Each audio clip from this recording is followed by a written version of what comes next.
Hello दोस्तों, good morning all of you. कैसे हैं? उम्मीद है कि अच्छे होंगे और आप लोग एग्जाम का प्रिपरेशन कर रहे होंगे, क्योंकि सभी एग्जाम धीरे धीरे नज़दीक आते जा रहे हैं। उसका डेट भी आने वाला है, तो सभी लोग प्रिपरेशन कर रहे होंगे और बेहतर तैयारी कर रहे होंगे। तो इसी कड़ी में मैं आज लेकर के आया हूँ हिंदी व्याकरण का छंद का तीसरा पार्ट।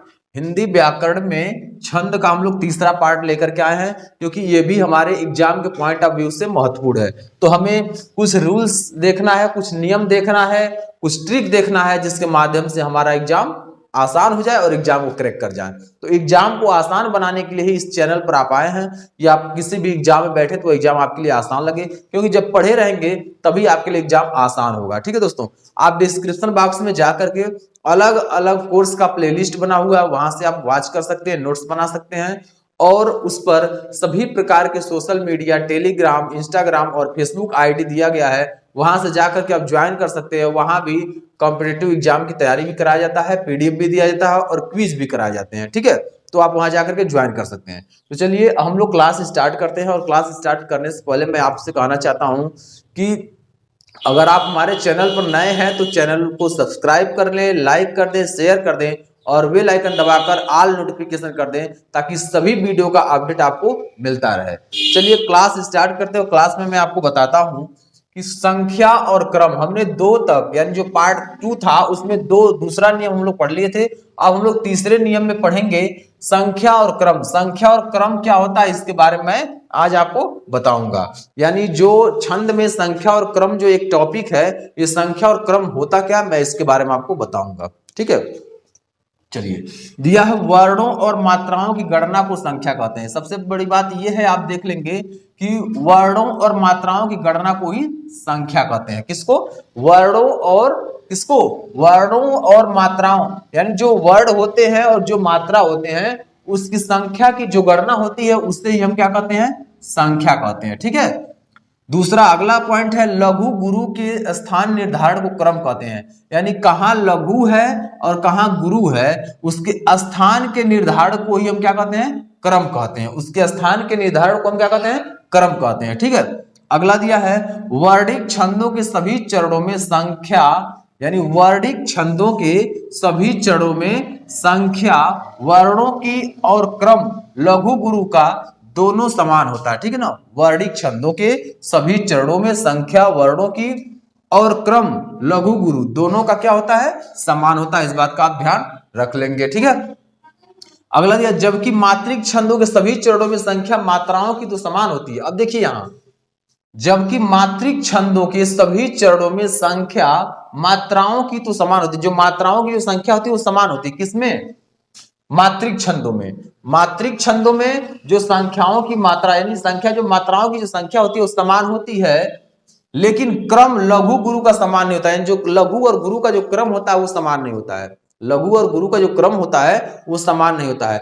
आप देखते हैं जब छंद को पढ़ना स्टार्ट करते हैं तो ऐसा मन में भाव आता है कि छंद हमको याद ही नहीं होगा, लेकिन देखिए इतनी आसान ट्रिक्स मैं आपको याद कराने का प्रयास कर रहा हूं। इसके बाद और भी सरल हम ट्रिक लेकर के आने वाले हैं। जैसे ये क्लास कंप्लीट होता है, ये चैप्टर कंप्लीट करेंगे, वैसे ही हम आपको और शॉर्ट में ट्रिक लेकर के आए, क्योंकि जब आपका बेस मजबूत रहेगा, तो हम अभी बेस मजबूत करने का आपका काम कर रहे हैं। जब आपका बेस मजबूत रहेगा तो शॉर्ट वर्क वैसे ही आप कर लेंगे। तो बेस मजबूत करिए पहले, उसके बाद शॉर्ट ट्रिप्स आपको देंगे, और जब शॉर्ट ट्रिक पाएंगे तो आप आसानी से, जब बेस मजबूत रहेगा तो उसको समझने में आसानी रहेगी। इसलिए मैं आपको सबसे पहले विस्तृत बता रहा हूं, विस्तृत जानकारी दे रहा हूं। ठीक है ना, तो यहां लघु और गुरु का समान नहीं होता है। तो अब देखिए चौथा नंबर जो पॉइंट है वो क्या है? गण है। क्या है? गण। गण के बारे में हम लोग पढ़ेंगे। गण क्या होता है?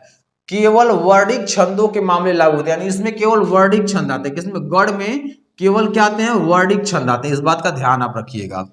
ठीक है, गण में केवल वर्णिक छंदों के मामले आते हैं और इससे ज्यादा कुछ नहीं। चलिए, गण का अर्थ होता है समूह। गण का अर्थ क्या होता है? समूह, दल। ठीक है ना, गण का जो अर्थ होता है समूह होता है, कुछ लोगों का समूह हो, कुछ वस्तुओं का समूह हो, ये गण कहलाता है, दल कहलाता है, टीम कहलाता है। ठीक है ना, तो इसे हम समूह कहते हैं। गण का अर्थ होता है समूह।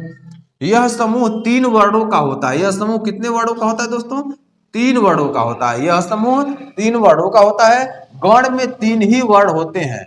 गण में तीन ही वर्ण होते हैं, ये एकदम फिक्स है, इससे कोई बदल नहीं सकता है। गण में तीन ही वर्ण होते हैं, न अधिक और न ही कम।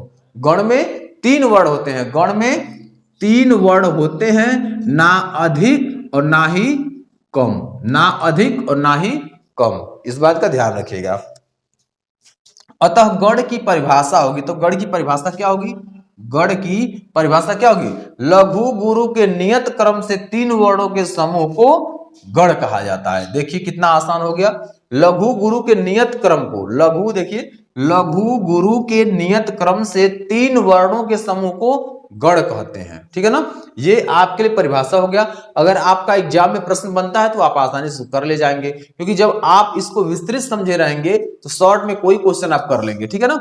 चलिए आगे दिया है पॉइंट है, गणों की संख्या 8 है। गणों की संख्या क्या है? 8 है। इस बात का ध्यान रखिएगा, गणों की संख्या जो है वो 8 है। और कौन कौन से गण हैं इसके बारे में हम आपको वर्णन किए हैं। यगड़ क्या है?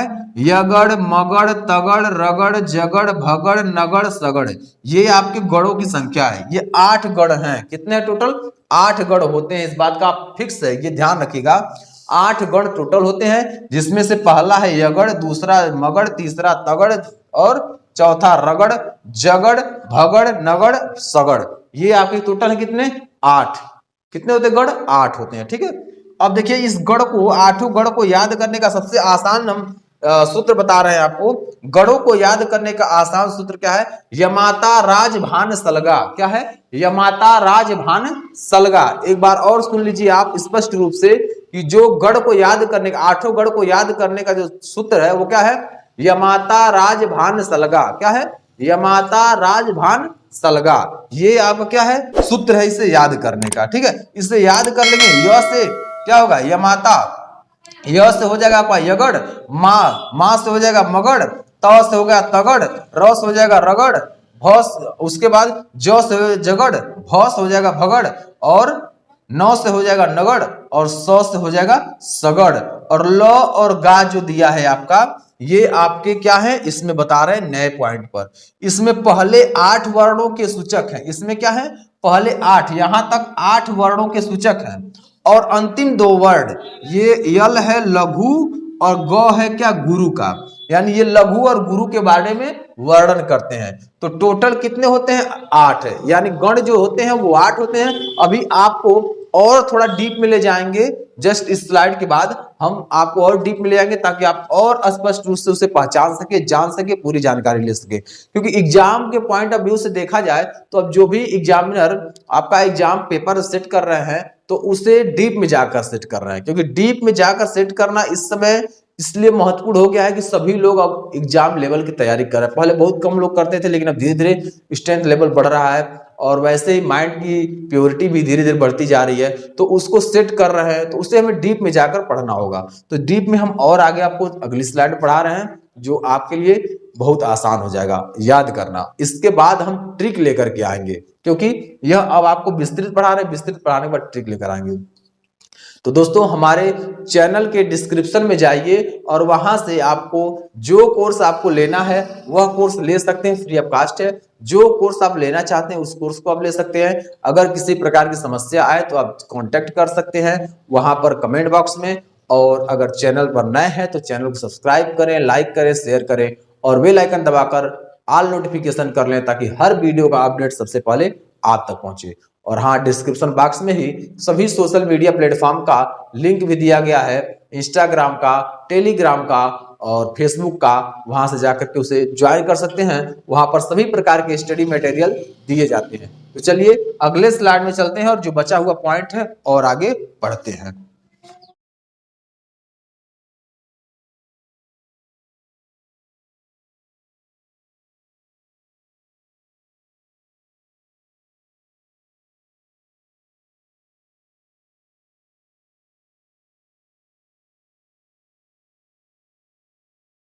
स्लाइड में देखेंगे जो छंद का पार्ट 3 था, इसमें जो स्लाइड है, इस स्लाइड में हम लोग देखेंगे सूत्र की गण प्राप्त करने का तरीका है। सूत्र से गण कैसे प्राप्त करते हैं, सूत्र से गण कैसे प्राप्त करते हैं, इसका तरीका क्या है, इसके बारे में हम आपसे बात करने वाले हैं। तो दोस्तों वीडियो को फटाफट लाइक कर दें, चैनल को शेयर कर दें। जी वीडियो को लाइक करके चैनल को शेयर कर दें। चलिए, दिया है सूत्र से गण प्राप्त करने का तरीका। यहां देखिए दिया है बोधक वर्ण से, किससे? बोधक वर्ण से आरंभ कर आगे का 2 वर्ण ले लें, ठीक है ना।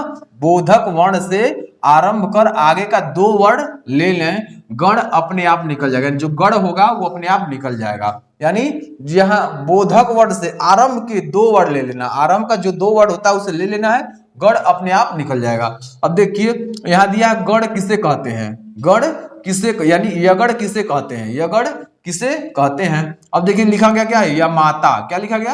यमाता। क्या लिखा गया? यमाता। अब देखिए य में एक लघु हो गया, अब माँ और ता ये आपका गुरु हो गया, ये भी गुरु हो गया, ठीक है। अतः गण का रूप हुआ आदि लघु। गण का रूप क्या हुआ? आदि लघु, ठीक है ना। ये गण का रूप हुआ आदि लघु, ठीक है। चलिए अब 5वां दिया है आपका गति। गति क्या दिया है? ये 5वां नंबर है आपका क्या? गति। क्या है? गति। छंद के पढ़ने के प्रवाह या लय को गति कहते हैं। छंद के पढ़ने के प्रवाह को लय या गति कहते हैं। छंद के पढ़ने के प्रवाह को लय या गति कहते हैं। ये आप याद कर लीजिएगा क्योंकि एग्जाम में प्रश्न बन सकता है। छंद के पढ़ने के प्रवाह या लय को कहते हैं, डैश रह सकता है तो गति, ऑप्शन 4 दिया हुआ उसमें गति लगा देंगे, ठीक है। तो याद कर लीजिएगा। ये आपको पढ़ रहे हैं ना तो आपको आसान लग रहा है कि ऐसा प्रश्न नहीं बनेगा, लेकिन जब एग्जाम में बैठेंगे तो यही प्रश्न बना देगा और आप कंफ्यूज हो जाएंगे इसका आंसर क्या होगा, ठीक है। इसलिए याद कर लीजिएगा, नोट डाउन जरूर करिएगा। अगला दिया गति का महत्व वर्णिक छंदों की अपेक्षा मात्रिक छंदों में अधिक है, ठीक है ना। गति का महत्व वर्णिक छंदों की अपेक्षा मात्रिक छंदों में अधिक होता है, इस बात का ध्यान रखिएगा। मात्रिक छंदों में अधिक होता है, किसमें? मात्रिक छंदों में अधिक होता है। अगला दिया है, देखिए जैसे में दिया है, एग्जाम्पल में दिया है दिवस का अवसान था समीप में, यानी दिवस का अवसान था समीप में। तो इसमें क्या गति नहीं है, इसमें गति नहीं है। जबकि दिवस का अवसान समीप था, जब इतना आ जाएगा दिवस का अवसान समीप था तो इसमें क्या है? गति है। इसमें क्या है? गति है। इसमें दिवस का अवसान था समीप, यानी यहां समीप बाद में आ गया तो इसमें कोई गति नहीं है। लेकिन जब वही समीप पहले आ जाएगा, था बाद में चला जाएगा तो उसमें गति आ जाएगा। दिवस का अवसान समीप था, ठीक है, तो इसमें गति आ गया। तो ऐसे आप सिस्टमेटिक छंद का जो होता है ऐसे आप सिस्टमेटिक कर सकते हैं जिसमें आपका गति आ जाए, तो गति आना जरूरी होता है, ठीक है। अब देखिए दिया चौपाई। अगला पॉइंट है चौपाई, अरिल व पद्धारी। पद्धारी इन तीनों छंदों के प्रत्येक चरण में 16 मात्राएं होती हैं। कितनी मात्राएं होती हैं इसमें? चौपाई में, अरिल में और पद्धारी में। इन तीनों छंदों के प्रत्येक चरण में 16 मात्राएं होती हैं। कितनी मात्राएं होती हैं दोस्तों? 16 मात्राएं होती हैं। पर गति भेद से ये छंद परस्पर भिन्न होते हैं। लेकिन गति भेद से ये छंद क्या होते हैं? परस्पर भिन्न हो जाते हैं। भिन्न मतलब अलग हो जाते हैं, ठीक है ना। चलिए अगला पॉइंट है आपका मात्रिक छंदों के निर्दोष प्रयोग के लिए गति का परिज्ञान अत्यंत आवश्यक है। यानी अगर मात्रिक छंदों का आप निर्दोष प्रयोग कर रहे हैं तो गति का परिज्ञान आवश्यक है कि गति का रूल कैसे लग रहा है, ठीक है, जो ऊपर हमने आपको बताया है सारा नियम। अब देखिए दिया है अगला लास्ट पॉइंट है गति का परिज्ञान भाषा की प्रकृति। क्या? गति का प्रज्ञान भाषा की प्रकृति, नाद के परिज्ञान एवं अभ्यास पर निर्भर करता है, ठीक है ना। किसका? गति का जो परिज्ञान होता है वो भाषा की प्रकृति, नाद के परिज्ञान एवं अभ्यास पर निर्भर करता है। तो दोस्तों हमने आपको टाइप 5 तक यानी रूल 5 तक हमने आपको पढ़ा दिया है। अब रूल 6 से 7 आगे हम लोग अगले क्लास में पढ़ेंगे। तो दोस्तों अगर आप हमारे चैनल पर नए हैं तो चैनल को सब्सक्राइब करें, लाइक करें, शेयर करें और बेल आइकन दबाकर ऑल नोटिफिकेशन कर दें ताकि सभी वीडियो का नोटिफिकेशन अपडेट सबसे पहले आप तक पहुंचे और एक भी वीडियो मिस ना हो। आपके लाइक और सब्सक्राइब से दोस्तों हमारे सभी फैकल्टी मेंबर प्रेरित होते हैं और आपके लिए बेहतरीन क्लास रेगुलर अपडेट करते रहते हैं। तो दोस्तों बने रहिए हमारे चैनल पर, कहीं और जाने की आवश्यकता नहीं है। सभी प्रकार के स्टडी मटेरियल यहीं प्रोवाइड किए जाएंगे। इस पर करंट अफेयर, ऑल सब्जेक्ट, सभी सब्जेक्ट के स्पेशलिस्ट आपको क्लासेस देते रहते हैं, ठीक है दोस्तों। तो आप डिस्क्रिप्शन बॉक्स में जाइए, सभी कोर्स बन चुके हैं, प्लेलिस्ट में सभी कोर्स बन चुके हैं, उनका लिस्ट दिया गया है। वहां लिंक से जाकर के आप जो सब्जेक्ट, जो क्लास ज्वाइन करना चाहते हैं वहां जाकर ज्वाइन करके आप पढ़ाई कर सकते हैं और आप बना सकते हैं, नोट्स बना सकते हैं ताकि एग्जाम से पहले आप आसानी से रिवाइज कर सके, ठीक है दोस्तों। तो आप वहां जाएंगे तो डिस्क्रिप्शन बॉक्स में वहां लिंक भी दिया गया है सोशल मीडिया प्लेटफॉर्म का। जैसे आपका टेलीग्राम हो गया, इंस्टाग्राम हो गया और फेसबुक का आईडी दिया गया है, वहां से जाकर फॉलो कर सकते हैं। वहां से भी आप क्लास ज्वाइन कर सकते हैं और वहां आपको क्विज कराया जाता है और पीडीएफ भेजा जाता है। ये सारे स्टडी मटेरियल वहां भी प्रोवाइड किए जाते हैं। ठीक है दोस्तों, तो आज क्लास को मैं यही समाप्त करना चाहता हूं क्योंकि आज क्लास ओवर हो रहा है, टाइम भी हो गया है। तो क्लास को यही एंड करते हैं। नए हैं तो चैनल को जरूर सब्सक्राइब कीजिए, चैनल को जरूर शेयर कीजिए। तो आज के लिए इतना ही। Thanks for watching. जय हिंद, जय भारत।